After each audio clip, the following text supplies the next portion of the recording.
Kembali lagi di Cerita Cinta Channel. Jangan lupa like, comment, and subscribe ya. Terima kasih. "Alena!" teriak Abian setelah sampai di rumahnya yang berlantai 2, rumah yang ia beli di sebuah pemukiman elit dengan bangunan yang satu dengan bangunan rumah yang lainnya berjarak cukup jauh. Abian sengaja membelinya di tempat tersebut agar leluasa menyiksa Alena tanpa takut ada siapapun yang melihatnya. "Alena!" teriaknya lagi saat tidak melihat keberadaan wanita itu. Abian terus mencari keberadaan Alena hingga masuk ke dalam kamar wanita itu. Sial, bisa-bisanya dia tidur dengan nyaman di saat hatiku sedih dan marah. Abian yang tersulut emosi melangkah mendekati Alena dan tanpa banyak kata menyeret wanita itu sampai terjatuh dari atas tempat tidur. "Au!" teriak Alena saat tubuhnya terjatuh. Kepalanya terasa pusing dan pandangan matanya belum begitu jelas karena efek terbangun dari tidur secara tiba-tiba. "Abian, apa yang kau..." Alena kembali berteriak saat tangannya ditarik paksa keluar dari kamar. "Jadi pekerjaanmu setiap hari itu tidur di saat aku bekerja, hah?" Abian dengan kasar menyeret Alena keluar dari rumah. Dia menulikan pendengarannya pada teriakan kesakitan wanita itu. Bahkan Abian berpura-pura tidak melihat lutut Alena yang lecet dan terlihat berdarah karena terkena kerikil yang ada di depan halaman rumahnya. "Sekarang apalagi kesalahanku?" tanya Alena dengan tajam saat Abian berhenti menyeretnya seperti binatang. Dia berusaha berdiri meskipun lututnya terasa sakit. Tidak ada lagi air mata yang menetes seperti saat tadi, karena bagi Alena itu air mata yang pertama dan terakhir yang ia keluarkan di hadapan Abian.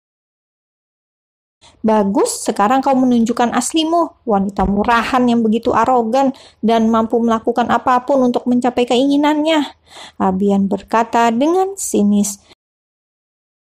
Tadinya ia sempat merasa sedikit kasihan saat mendengar teriakan kesakitan Alena, tapi sekarang rasa kasihan itu lenyap saat melihat kembali sosok Alena yang sesungguhnya. "Mulai detik ini, kau berdiri di sini. Jangan pernah beranjak sedikit pun sebelum aku pulang kerja. Kau mengerti?" "Aku tidak mau." Alena hendak masuk ke dalam rumah, namun langkahnya terhenti saat tangannya kembali ditarik dengan kasar hingga membuatnya kembali tersungkur. "Kau tuli, aku bilang berdiri di tempat ini." Abian membungkuk ke arah Alena, lalu mencekram rahang wanita itu dengan kasar. "Aku tidak mau karena aku tidak melakukan kesalahan apapun," ucap Alena dengan terbata karena rahangnya dicengkram dengan kasar hingga membuatnya kesusahan untuk berbicara. "Kau bilang tidak melakukan kesalahan apapun. Kau sudah lupa sudah melakukan kesalahan terbesar di hidupku dengan memisahkan aku dengan orang yang kucintai," sentaknya dengan kasar, membuat Alena terdiam dan menundukkan kepalanya. "Ingat, jangan pernah beranjak sedikit pun dari tempat ini. Aku akan memantaumu melalui kamera CCTV." Abian menunjuk ke arah kamera yang ada di sudut rumahnya. Setelah memberikan hukuman pada Alena, Abian kembali masuk ke dalam mobil. Ia menjalankan kembali kendaraannya menuju tempat kerja, di mana dia sebagai CEO di perusahaan milik keluarganya sendiri, perusahaan yang bergerak di bidang ekspedisi yang cukup terkenal di negaranya. Sementara itu, Alena yang masih berdiri di tempatnya menatap dengan sendu mobil milik Abian yang pergi begitu saja setelah memberikan hukuman untuknya. Ya Tuhan, sampai kapan aku sanggup menahan semua ini?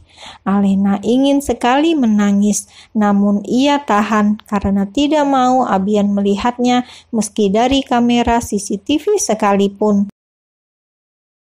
Dan tanpa Alena sadari, sejak tadi ada seseorang yang melihat dan mendengar semua kejadian tersebut dengan air mata dan tangan yang terkepal dengan erat. Seseorang itu bersembunyi di balik pohon yang berada di depan rumah. Dengan wajah penuh kesedihan, dia pergi begitu saja karena tidak tega melihat Alena yang terlihat tersiksa seperti itu. Maafkan aku, hanya itu yang bisa dia ucapkan dalam hati sebelum beranjak dari tempat tersebut.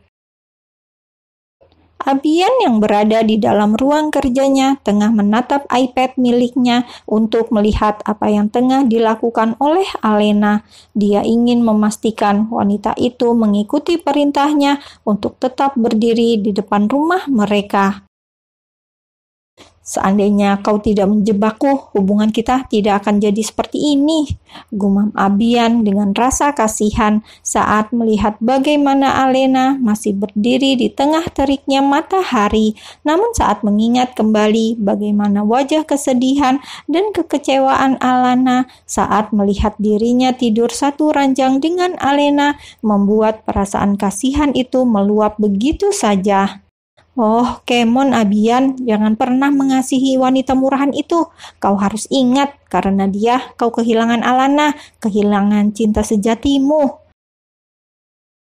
Abian yang merasa marah memilih meletakkan iPad-nya untuk tidak melihat lagi apa yang terjadi pada Alena. Dret-dret. Abian mengangkat ponselnya yang berdering untuk melihat siapa yang menghubunginya. Ibu, Abian segera mengangkat panggilan tersebut. Bi, besok malam ada acara keluarga di rumah. Kau datang ya, pinta Ayuning pada putranya. Tapi Bu, Ayuning yang tahu apa yang sedang dipikirkan putranya menghela nafasnya dengan kasar. Ayahmu tidak akan marah. Abian hanya diam, tidak tahu harus menjawab apa. Budemu mengundang Sekar. Apa kau tidak ingin bertemu Sekar? Dia sekarang sangat cantik. Dia juga sudah menjadi dokter gigi.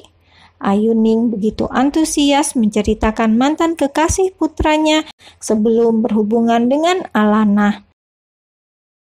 Abian terdiam sesaat, lalu menarik satu sudut bibirnya saat terlintas sebuah ide untuk kembali menyakiti Alena. Abian akan datang.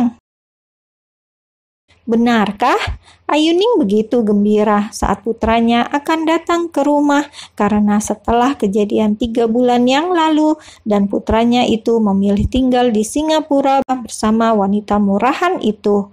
Akhirnya Abian akan menginjakan kakinya di kediaman Atmajaya setelah putranya itu kembali tinggal di Jakarta. Meskipun Ayuning tahu betul alasan putranya kembali ke Jakarta adalah untuk mengejar Alana, calon menantunya dulu, tapi Ayuning tetap senang putranya kembali ke Jakarta. Acaranya jam 7 malam, jangan terlambat datang, ingat Ayuning. Oh ya, jangan bawa perempuan itu ke rumah, kau tahu betul kami tidak menyukainya. Ayuning memang tidak menyukai Alena karena selain wanita itu begitu murahan dan jahat dengan menjebak Abian untuk menidurinya. Gara-gara wanita itu juga hubungan putranya dengan sang suami rusak. Bahkan sampai detik ini suaminya tidak mau berbicara dengan Abian meskipun sudah menerima putranya untuk memimpin perusahaan keluarga mereka. Iya Bu, jawab Abian dengan berbohong, lalu menutup ponselnya setelah selesai berbicara. Setelah itu dia segera memanggil asisten pribadinya untuk masuk ke dalam ruangan. Ben, pergilah ke rumah dan suruh Alena untuk masuk dan bersiap. Bilang padanya, aku akan menjemput jam 7 malam. Baik, Tuan.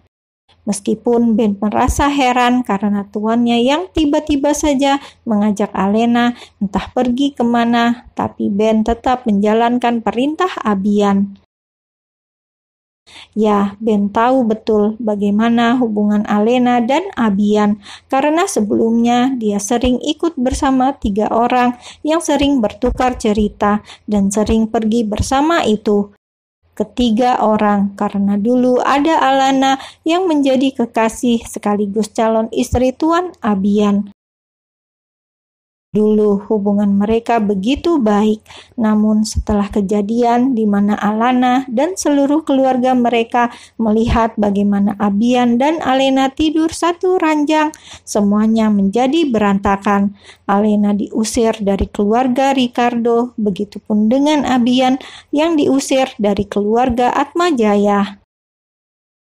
Tapi setelah 3 bulan ini, akhirnya keluarga Atmajaya menerima kembali Abian dan menyuruh putra satu-satunya di keluarga tersebut untuk meneruskan kepemimpinan perusahaan mereka setelah tahu Abian tinggal di Jakarta. Ya, walaupun hubungan Abian dengan Tuan Atmaja masih tegang dan kaku, tapi setidaknya itu jauh lebih baik daripada hubungan Alena dengan keluarganya. Wanita itu masih diasingkan oleh keluarganya dan bukan hanya keluarga intinya, tapi seluruh kerabatnya. Anda memang bersalah, Nona Alena, tapi tidak seharusnya Tuan Abian bersikap kasar, gumam Ben dalam hati setelah keluar dari ruang kerja Abian.